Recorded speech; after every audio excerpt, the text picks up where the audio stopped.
आप सबको मेरा नमस्कार, सबको मेरा प्रणाम। पूरे दिल्ली से आज इतनी बड़ी संख्या में यहाँ पे जंतर मंतर पे विरोध प्रदर्शन करने के लिए आप लोग इकट्ठे हुए हैं। लोगों में गुस्सा है, लोग दुखी हैं। किस बात से दुखी हैं? केंद्र की भाजपा सरकार ने संसद में अभी 3 दिन पहले एक कानून लेके आए हैं। उस कानून में लिखा है, एक बात तो लिखी है कि अब से दिल्ली सरकार का मतलब होगा एलजी। उस कानून में लिखा है कि अब से दिल्ली सरकार का मतलब होगा एलजी। तो भाई साहब फिर हमारा क्या मतलब होगा? फिर जनता का क्या मतलब होगा? फिर आपका क्या मतलब होगा? फिर देश की जनता का क्या मतलब होगा? अगर दिल्ली सरकार का मतलब एलजी होगा तो दिल्ली की जनता कहां जाएगी? दिल्ली की जनता की चलेगी नहीं चलेगी? मुख्यमंत्री कहां जाएगा? फिर चुनाव क्यों कराए थे? फिर चुनाव क्यों कराए थे? जनता लाइन में क्यों लगी थी? जनता ने वोट क्यों दिया था? जनता के वोट का कोई मतलब नहीं बचा।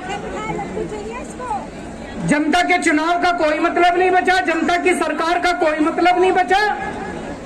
जनता ने 70 में से 65 सीट दी, उसका कोई मतलब नहीं बचा।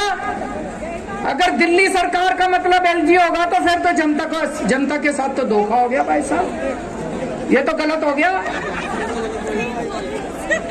दूसरा, इस कानून में लिखा है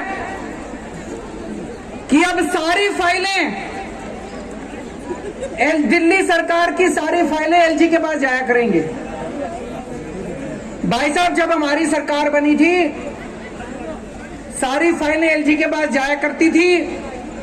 2018 में सुप्रीम कोर्ट ने आदेश दिया कि भाई दिल्ली में चुनी हुई सरकार है, चुनी हुई सरकार के पास पावर होनी चाहिए, देश जनतंत्र है। सुप्रीम कोर्ट ने बोला कि भारत जनतंत्र है, जनतंत्र में जनता मालिक होती है, जनता का शासन होता है, जनता जिस सरकार को चुनती है सारी शक्तियां उसके पास होनी चाहिए, सुप्रीम कोर्ट ने बोला।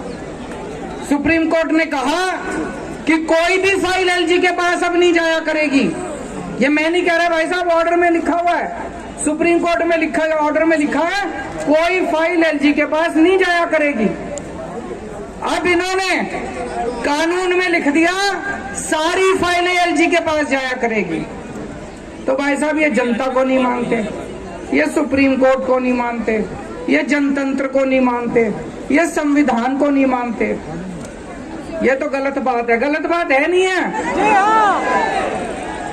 ये तो धोखा हो गया अपने साथ। 2015 में दिल्ली विधानसभा के चुनाव हुए। जनता ने आम आदमी पार्टी को 70 में से 67 सीट दी। फिर 2020 में चुनाव हुए, जनता ने 70 में से 62 सीट दी। फिर अभी उपचुनाव हुए एमसीडी के, जनता ने एमसीडी के उपचुनाव में बीजेपी को 0 सीट दी। तो भाई साहब, दिल्ली की जनता साफ साफ यही तो कह रही है कि हमको बीजेपी नहीं चाहिए,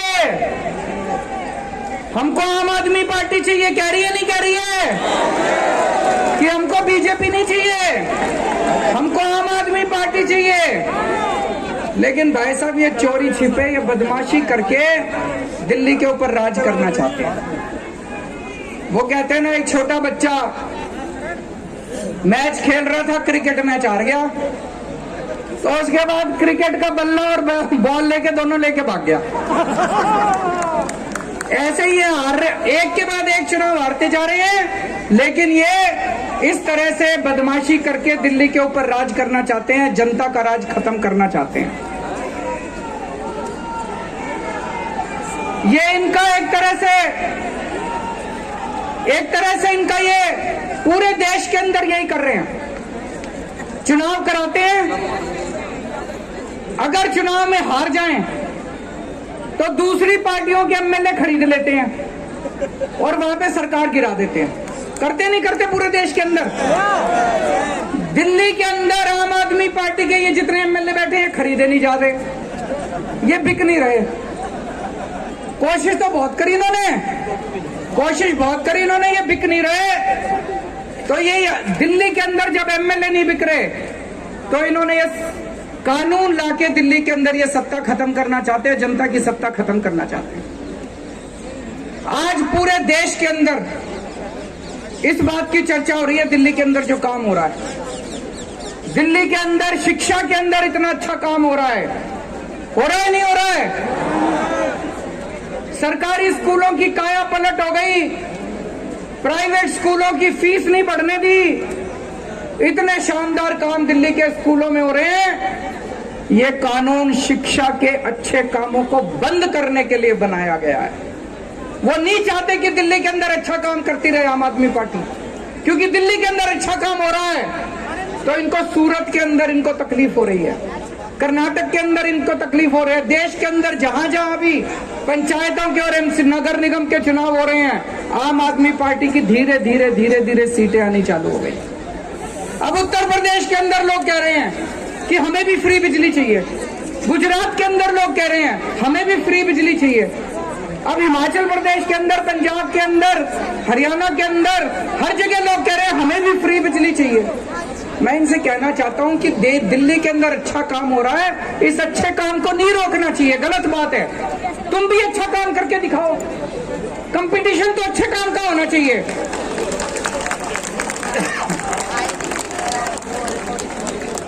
अब तुम गुजरात में बिजली फ्री कर दो, देखो हमारी एक भी सीट नहीं आएगी सूरत में, काम तो तुम करोगे नहीं, और दिल्ली में जो अच्छे काम हो रहे हैं उसको भी रोकोगे।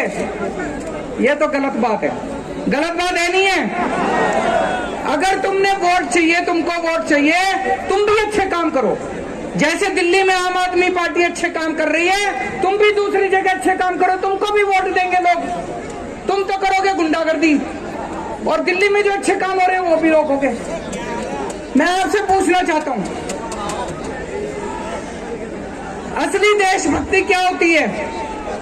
असली देशभक्ति है कि अगर देश के किसी भी कोने में कोई अच्छा काम कर रहा हो, चाहे कोई कर रहा हो, चाहे पक्ष कर रहा हो, विपक्ष कर रहा हो, कोई अच्छा काम कर रहा हो, अगर मैं सच्चा देशभक्त हूं तो मैं उसका साथ दूंगा नहीं दूंगा। और अगर मैं गद्दार हूं तो उसका काम रोकूंगा मैं। अगर मैं भारत का दुश्मन हूं तो उसका काम रोकूंगा मैं, अच्छे काम को रोकूंगा मैं। ये दिल्ली के अंदर जो अच्छे काम को रोकना चाह रहे हैं ये ठीक नहीं कर रहे, ये देश के साथ सही नहीं कर रहे, देश के साथ, भारत के साथ सही नहीं कर रहे। तो मैं आज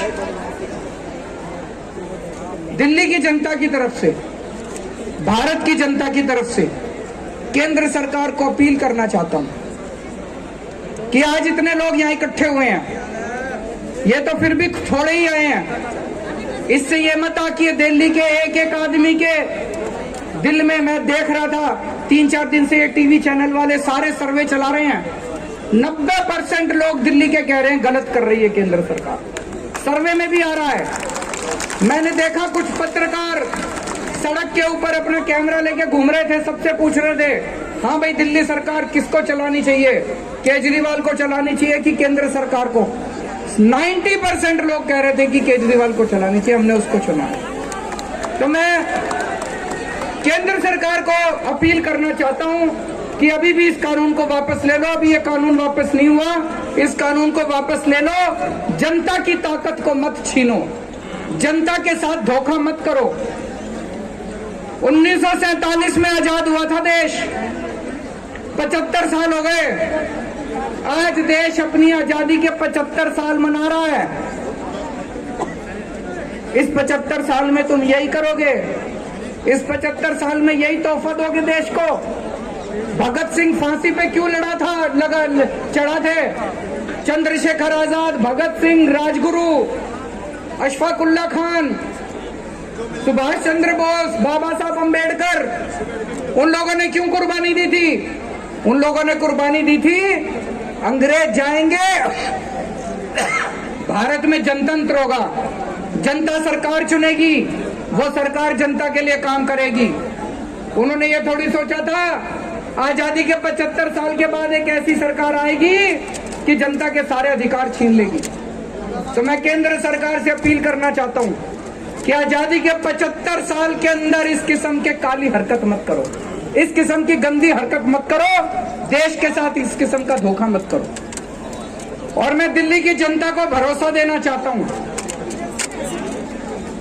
चिंता मत करना, ये जो मर्जी हमारी शक्तियां छीन ले, ये जो मर्जी कर ले। आपको याद है जब सुप्रीम कोर्ट का आदेश नहीं आया था, सारी फाइलें एलजी के पास जाया करती थी। हम आपके लिए सीसीटीवी कैमरे लगाना चाहते थे पूरी दिल्ली में। एलजी साहब ने 1 साल तक फाइल रोके रखी सीसीटीवी की, 1 साल तक सीसीटीवी की फाइल रोके रखी। फिर मैं, मनीष सिसोदिया जी, गोपाल राय जी और सतिंदर जैन, हमने एलजी साहब के घर के अंदर जाके धरना कर दिया और आपकी फाइल पास करा के लाए थे। तो दोस्तों, अपने सामने अब 2 काम है, दिल्ली की जनता के सामने 2 काम है। एक, हम ये संघर्ष करते रहेंगे कि जिसके लिए हमारे आजादी के दीवाने लड़े थे, उन्होंने कुर्बानियां दी थी कि सत्ता जनता के हाथ में होनी चाहिए, ये सत्ता वापस जनता के हाथ में लेके रहेंगे। और दूसरा, कोई भी काम नहीं रुकने देंगे। जितने दिल्ली के विकास के काम हैं, सारे विकास के काम होंगे। इसके लिए चाहे मेरे को इनको पैर पकड़ने पड़े और चाहे इनको हाथ पकड़ के थोड़ा सा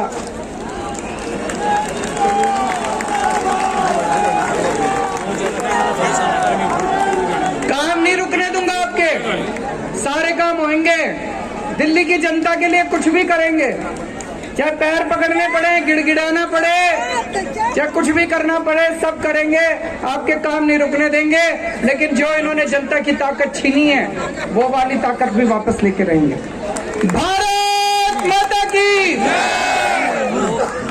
बहुत बहुत धन्यवाद माननीय